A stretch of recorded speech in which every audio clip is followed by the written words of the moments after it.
You see those end careers sometimes. That's actually kind of what ended Yao Ming's career. What up, what up, what up? Welcome back to Sam Dunks, the weekly NBA show over at SlabStox. I'm your host, Sam, and I am joined today by Travis Hanson. He is a doctor. He's an orthopedic surgeon that practices extensively in sports medicine. Travis, would you give us some of your background? Sure. Like you said, I'm an orthopedic surgeon. I'm based out of Houston.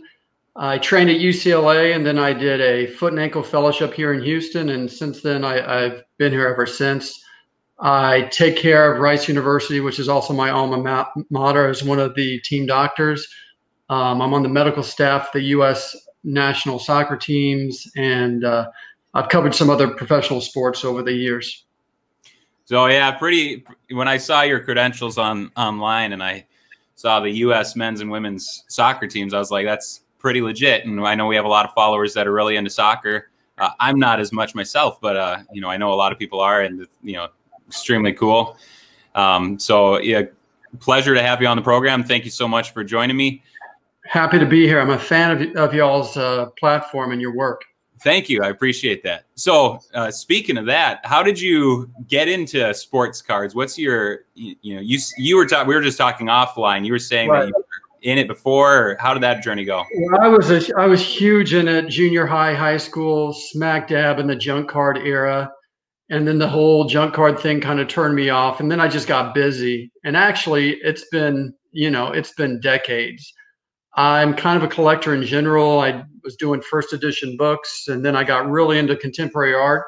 And it's funny, just across my Instagram feed, The Currency Project is two artists based out of Southern California who paint on sports cards, specifically basketball cards at the time.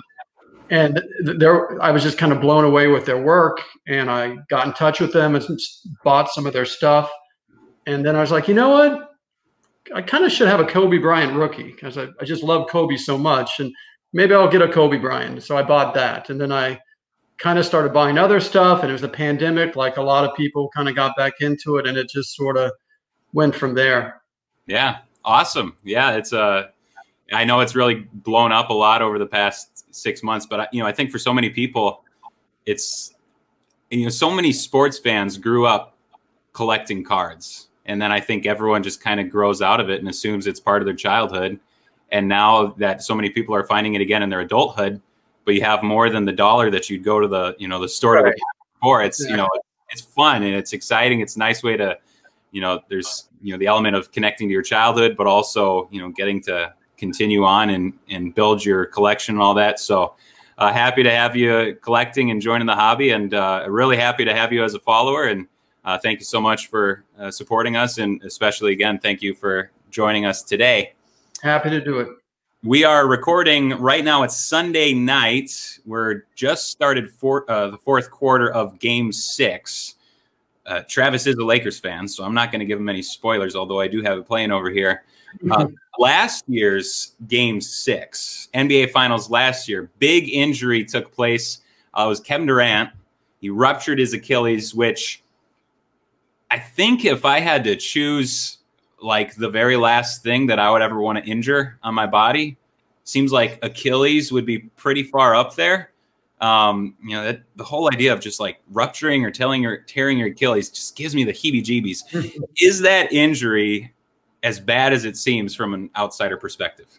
I mean, it's bad for an NBA player. For you and me, it's not the most painful injury you'd ever experience. And, most non-elite athletes are going to go on to live a completely normal life after they rupture their Achilles tendon. But if you're going to pick an injury for an NBA player, Achilles tendon would be low on your list of things that you want to injure. I see you're assuming that I'm not a high caliber athlete, but that's a terrible assumption on my part. It's true. Shouldn't do that. It's okay. Really just not a great history of Achilles injuries in the NBA. I know recent years, the most recent I could think of was Boogie Cousins. Right. Obviously, we had Kobe Bryant several years ago. He was, kind of advanced. Was he 34 years old at the time, I think. Wesley Matthews comes to mind. Rudy Gay comes to mind. Not a super great, you know, it's really just not very encouraging as far as you're talking about players coming back from injury. You know, all those guys, they came back and they were effective role players. And while most of those guys weren't like superstars, but we had Kobe, but 34-year-old Kobe wasn't the same afterwards. Boogie Cousins especially, you know, really, really good, prominent player in the NBA beforehand, not the same afterwards. It seems like a lot of people, especially in the card community, are investing right now expecting Kevin Durant to come back and be Kevin Durant again. So I know you're not a prophet. I don't expect you to just exactly know what's going to happen, but in your experience, what can we expect to see from Kevin Durant coming back next year? So, you know, they've done a lot of work looking at return to play in professional basketball players after various injuries, and certainly including the Achilles tendon. And there was a study came out a few years ago, and they found that 30% of players did not make it back to the NBA. So you have about 70% who come back and 30% who don't come back.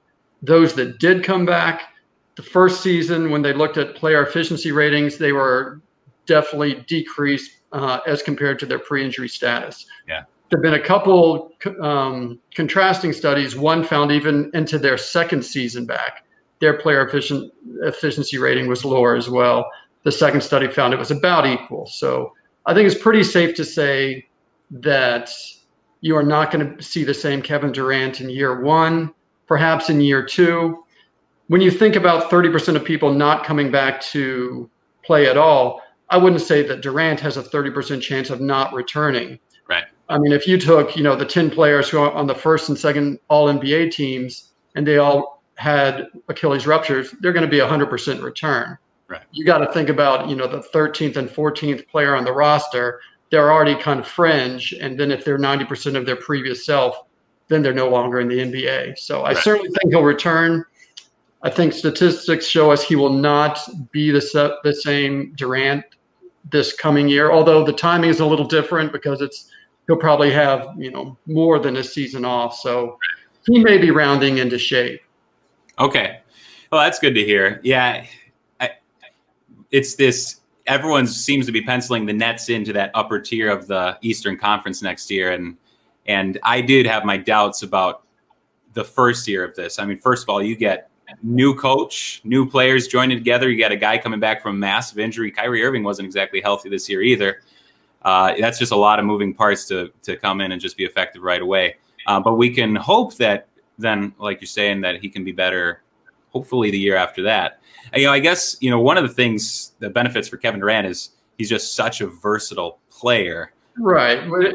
When you have a player who depends completely on being explosive, then it's going to be a much bigger issue, as opposed to, like you say, somebody who doesn't have to rely on that exclusively to be effective. Then you're gonna probably see that player be more efficient coming back from an Achilles rupture. Okay, so good things to keep in mind for Kevin Durant. And by the way, you know, we're not talking cards specifically here today, but you know, all these things are really related to cards, and especially as you're going into your off-season investments, you do want to keep these things in mind. And you know, who's injured, who's coming back from injury, how they're going to look. Those are all things that are going to affect their prices over the next year or two. So just be aware of all these things, and it's all good information to take and digest. So let's move on from Kevin Durant, moving on to another big man. He's been an extremely popular name in the card market over the last couple of seasons. Personally, I kind of have my own reservations about his actual game and how effective it's going to be in 2020, 2021, I guess. But also, this is a player that just hasn't been healthy over the last 2 years. He played 75 out of a possible 154 games over 2 years. It's less than 50% of his games. Of course, I'm talking about Marvin Bagley. His injury history is, you know, just terrible. It reads like a medical book. He's a lateral right foot sprain, left midfoot sprain, back spasms, right thumb fracture, left knee sprain, left knee bone bruise, pelvic bone bruise. It's just like a never-ending list for him. So here's my question about Marvin Bagley, but just in general. Are some people just injury prone? I mean, absolutely. And it may have to do with, specifically when you talk about Bagley and foot injuries, and I don't know anything about what his baseline looks like, but yeah, if you have certain anatomic factors that can contribute. If you have a big man with a really high arch, that's going to put some increased strain in certain areas of the foot and the ankle. If his calf is tighter than another player's who's more supple, and kind of the force vectors that are applied. So yeah, there are some anatomic considerations that make one player more injury prone than the other. And then there's also just like balance issues. And some people have better what we call proprioception than others. And when they land awkwardly, they can kind of self-correct before Sure. they create a real problem for themselves. That's interesting because I had one of my good friends all through high school. We played all sports together, and he was always better at every sport than I was. But I was always playing, and he was always sidelined because fractured his arm, tore his ACL, tore a meniscus. I mean, it was just like one injury after the next. And I always thought he was injury prone. He said it was just, bad luck.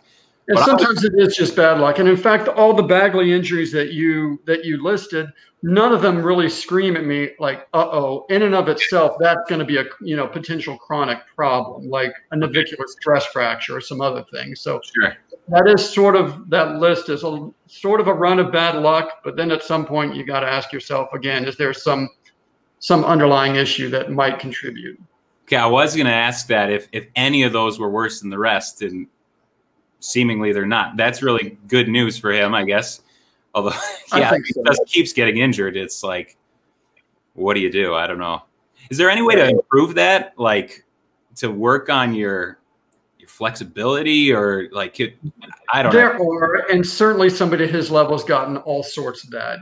From the time he was certainly at Duke, if not in high school. Sure.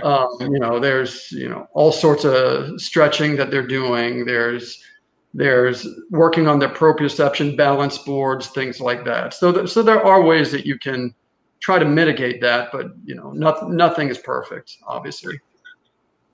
You mentioned the navicular stress fracture. That's actually the next guy I wanted to ask you about. Okay. That was Bol. Obviously, anyone who's been paying attention to the NBA bubble is familiar with Bol, and he brought a lot of excitement there in the 8-game warm-up before the playoffs. Didn't get much playing time in the playoffs. Before the Denver Nuggets, when he was with Oregon in January of last year, he suffered that navicular stress fracture in his left foot, which is probably a big part of the reason why he fell to the second round, where he was scooped up by the Nuggets. Now it looks like a steal. He did have his foot surgically repaired. The Nuggets claim he's 100% now. First of all, what is that? So the navicular is kind of an oval-shaped bone in front of your ankle. It contributes to kind of the side-to-side, what we call supination eversion. So it's a bone in your hind foot. And the problem with the navicular is the way the blood supply to the bone comes in. There's sort of a watershed area where the blood comes one direction, then it comes the other direction, but it kind of peters out right into this area. And that's the area you get a navicular stress fracture. And so you just have poor blood supply, and you need good blood supply to heal fractures. And so, so a navicular stress fracture is it's high on the list of potentially devastating injuries. And especially with big men with navicular stress fractures, that's really scary to me. You see those end careers sometimes. That's actually kind of what ended Yao Ming's career. And when I see a big man with a navicular stress fracture, I'm a little bit pessimistic. Although I will say I was kind of Joel Embiid had that. Sure. And a big man maybe moves not exactly like a plodding big man though. But I was a little bit pessimistic about how he would do, and he's obviously gotten over that. I don't know if you read Bill Simmons, but back in the day when he was at ESPN, I remember this really stuck with me. He was talking about Odin and Durant, and there was this whole who's going to go first, who's going to go second. And Bill Simmons talked about seeing them come into some, awards ceremony. And he happened to be in the green room. And I think he described Durant as moving like a panther. and Odin was just kind of plodding along, and he was immediately like, yeah, I'm team Durant for sure. And I think there's something to that. I think these people who are kind of plodders, they don't distribute the force as effectively as other people who are a little bit more nimble. And I think that might play a role as well. So yeah, big man, navicular stress fracture. It may look healed now, but I find that pretty concerning. So just to be clear, this is it's like an anatomical issue with him. Like it's just his body just doesn't circulate the blood correctly through that.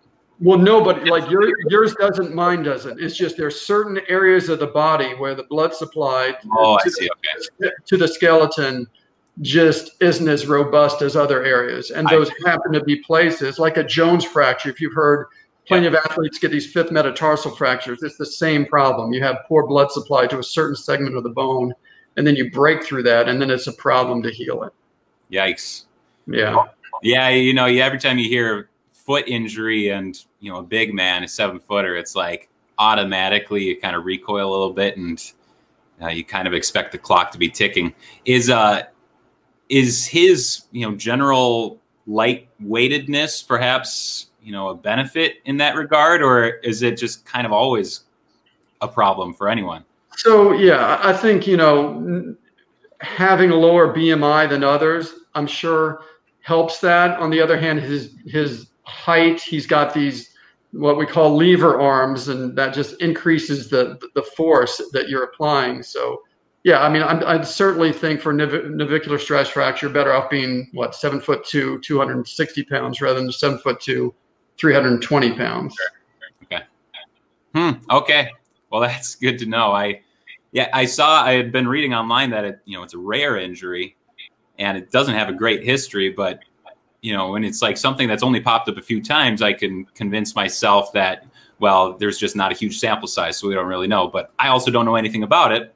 Right. I mean, I'm not one to invest in young guys and kind of roll the dice. Right. But I know a lot of people like to do that, and I see the appeal of it. So if I was one to do that, I don't think I'd roll those dice on a navicular stress fracture in a big man. I mean, there's plenty of other players in the NBA to concentrate on, I would imagine, and sure, that would kind of eliminate that for me. Sure. So now the Nuggets, they have a pretty recent history of drafting guys that are facing injuries. So Bol was last year, right? And 2 years ago, then they drafted Michael Porter Jr. And I know he you specialize more in foot and ankle, although I think you sent a lot of other things too. When he was drafted, obviously only played a couple games in college, or maybe one game, I can't remember. Herniated the discs in his back. And I remember reading an article back in 2018 where they were interviewing a doctor, and they said they were describing what the injury was like, and they poked a hole in a jelly donut and then and so that's accurate, because that's like the grossest picture I can imagine. Yeah, it's like you actually do squeeze a little bit of gelatinous, you can think of jelly squirting out of this donut, and that jelly sits on the nerve root coming out of the spine and irritates it. And in general, that injury, I think in a basketball player, I'm a little less worried about now that he seemingly is over it. I mean, I think maybe he could, develop some issues with his back, when he's 40 and 50, but I have less concerns about that. What kind of once it's taken care of and he looks good with it, I would kind of think that might be behind him, at least during his, playing days. Good. Okay. So that's like he's lost some fluids that his backbone vertebrae, I don't know, I'm using all the wrong terminology, but he's lost some fluids that he'll need later on, might suffer some pain in life, but which it feels pretty crappy to be saying, oh, it's only going to hurt him later when he's retired. So I don't want to paint it that way, but I am thinking about his playing career. You're more optimistic about his actual playing career then? I would say so, yeah. Okay, so that is something that as the Nuggets said, he is 100% now, or so. We can feel better about that. Yeah, I mean, he's at a higher risk of having a reherniation than certainly than another guy on the team that has never had a back issue. But I think the risk of it is relatively low. Okay, good. Three more guys I wanted to ask you about. Sure. Two with same injury. Two high-profile young big men with meniscus tears. As Jaren Jackson Jr., Kristaps Porzingis. Obviously, Porzingis, he had already rehabbed a torn ACL in his left knee. Different knee now, which I think is good. He's a meniscus tear in his right knee, although now I guess he has two kind of iffy knees. Jackson tore the meniscus in his left knee this time. So I think there's probably varying levels of concern since KP already had some knee trouble and now he's facing it again. Now JJ has not had it before and now he is. How concerned should we be about those injuries? It seems like from my NBA, NFL, MLB fandom, like a meniscus tear, it's not great. It's not ideal, but you recover from it. But then you think about a guy like Derrick Rose, who seemed like every time he tore his meniscus, it's like his soul was split in another piece or something like that. Yeah. Right. You know, it's like with everything else, and even with Achilles tendons, like you can't really compare apples to apples. You don't really know exactly what happened. So, you know, when one player has an ACL repaired or reconstructed, and then a second player does, and the one player is back in 6 months and looks great, and the other player at a year is still not looking great, and you sort of like that, you know, the first player is so tough and that guy's just sort of lagging. But, you know, there's all sorts of associated injuries that you will never know about. There's osteochondral defects where you knock off a piece of cartilage and bone associated with that. And there's no way to tell. The agents won't let you know. You know, everything's always rosy. The agents have to protect their clients. So you never hear after a surgery that things looked bad or went badly. Sure. But, you know, if it's just a straight meniscus and there's no associated osteochondral defect or anything like that, I feel pretty good about them both coming back. And I don't really worry about Porzingis having a meniscus when he had an ACL on the opposite side. These are just sort of routine basketball player injuries, and I don't think they really portend terrible things. So I would expect them to get over it and get back to their baseline by the start of next season. Good. Okay. Now, speaking of knees and tearing things, the last guy, Jonathan Isaac, tore an ACL in his left knee. Huge bummer to me. I really do love Jonathan Isaac. I like a lot of the things that he can do and a lot of the different tools he has at his disposal. He'd already injured that same knee, came back, played 3 games, I think, limited minutes, and then tore the ACL completely in his left knee. First of all, talking about gross comparisons, is it like tearing cardboard? No, I wouldn't call it like tearing cardboard. I'm trying to think it's like the really strong gristle when you eat. Oh, okay. When you eat meat and ripping that apart. Okay. I had heard someone say before that they tore, well, my brother-in-law, he's torn ACL, I think in both knees. And he said he heard it and it sounded like tearing cardboard. And it's just like, man, that just not good to my ears. A lot of people feel and actually hear a pop, but I haven't heard it described as much of hearing a tear. All right. So that was just him then. That's good to know. So he's, Jonathan Isaac, getting back to him, he's, really athletic, gangly big man. Is he going to be okay? In my mind, the taller you are, the lankier you are, the more difficult rehabbing like tendon and ligament injuries would be. Like I think of Giannis and, they're talking about how long Giannis's hamstrings are or whatever else. And, right. And so in my mind, that would be harder to rehab than like a 6 foot tall point guard rehabbing. Is there anything to that, or is that just totally just made up in my head? I don't think there's much to that. I think, again, with force lever arms and things like that, there are certain ways that people might injure themselves in between a 6 footer and a 7 footer. But in terms of rehabbing, I don't think there's really much difference. Okay. So with Jonathan Isaac specifically, he's only 22 years old. So is that going to play in his favor as far as the rehab and then getting back the athleticism? Because I know that, obviously we have like Adrian Peterson, 6 years ago or whatever, 10 years, I don't know how long ago that was now. He tore his ACL. He came back after however long and had the best season almost ever by a running back. Obviously, that doesn't happen most of the time. But with Jonathan Isaac, 22 years old, that's got to play in his favor as far as coming back and being athletic, right? For sure, yeah. I think in general, the younger you are with soft tissue injuries and even bony injuries, the quicker and more efficiently you're going to heal something. Yeah, I mean, ACL reconstruction, most people are, released for full sporting activities at 6 to 8 months. Again, like the Achilles, we have pretty good data on NBA return after ACL, and about 90% of players do return.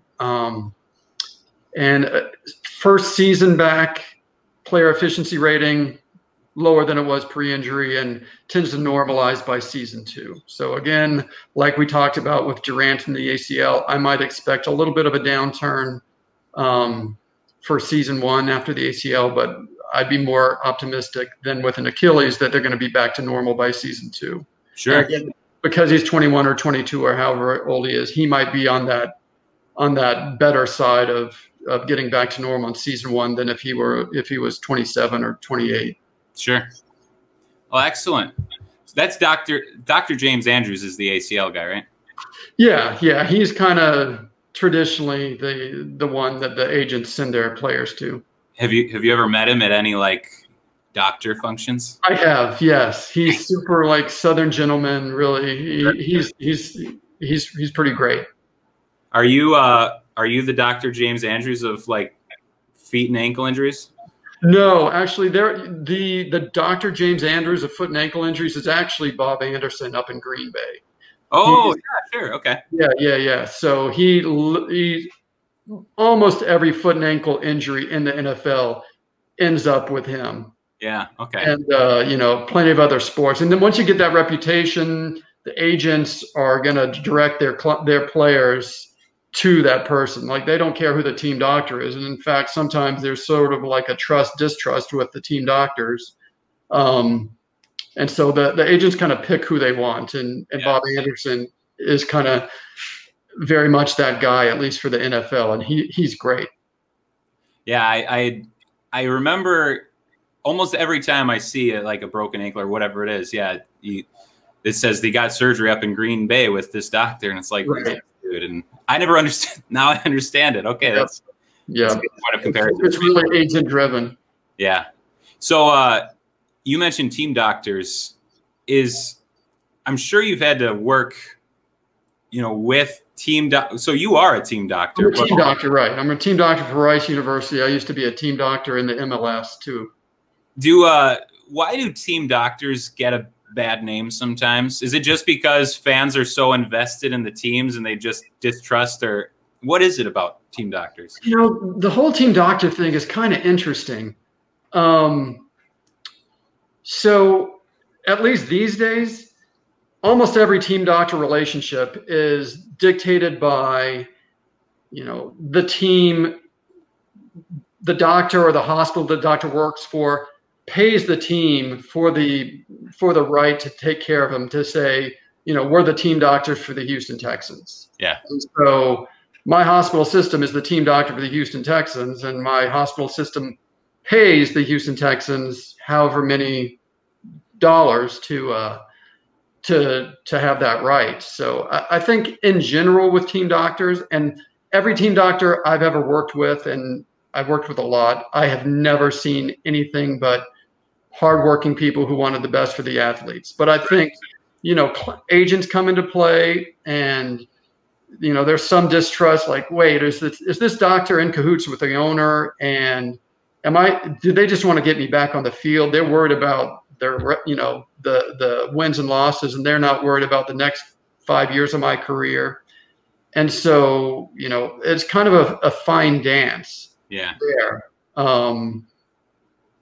So it's interesting. I think a lot of people don't realize that, the team doctor for this Big Ten school isn't necessarily just picked because he or she, that's who the school wanted. It was, Indiana paid whoever big hospital system, or excuse me, the big hospital system paid Indiana University to say we're the Indiana University team doctors. Sure. And it doesn't mean that they're bad doctors, because most of these big systems have some great sports medicine doctors, and they end up being the ones who are named the team doctors. But it's an interesting relationship, and bad outcomes happen all the time. Like if you're doing surgery, you're going to have some patients do really well and some patients do really poorly.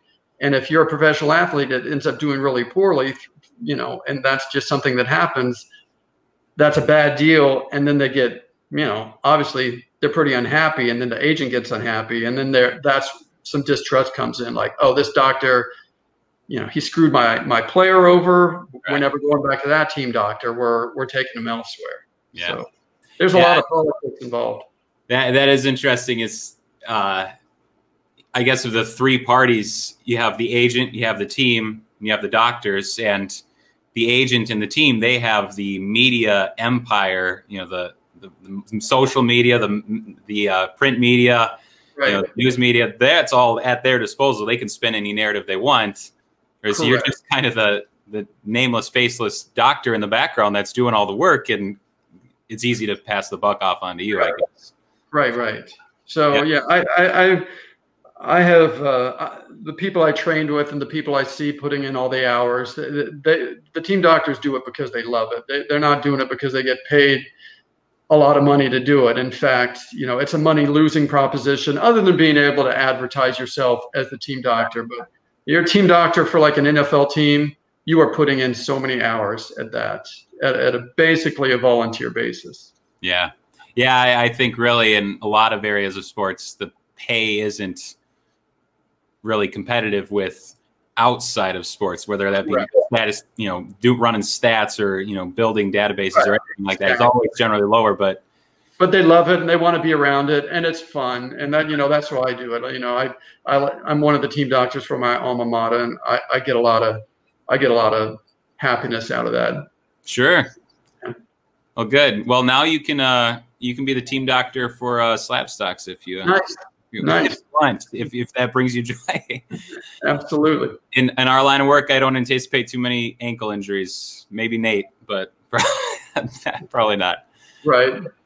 Well, thank you so much, Travis, for joining today. It's awesome to get your feedback on a lot of things, and now I can kind of dispel some of the false ideas I had about injuries. I think everyone who's watching this probably learned a lot. Really appreciate you joining us. And then, as always, thank you to the rest of you for joining us today. It's a pleasure to continue to be sharing the card content with you. Please go to slabstox.com/slabstox, navigate to the bottom of the page, and then enter your email in the box where it says the Sunday newsletter, or the Sunday newsletter, I think it says. You'll actually get cards sent to your email every single day. Good buys. At the best competitive prices. So please go sign up for that and start receiving the emails. All right. That's all the time we have for today. So thank you, Sam. Yeah. Thank you, Travis. And then thank you to the rest of you for listening.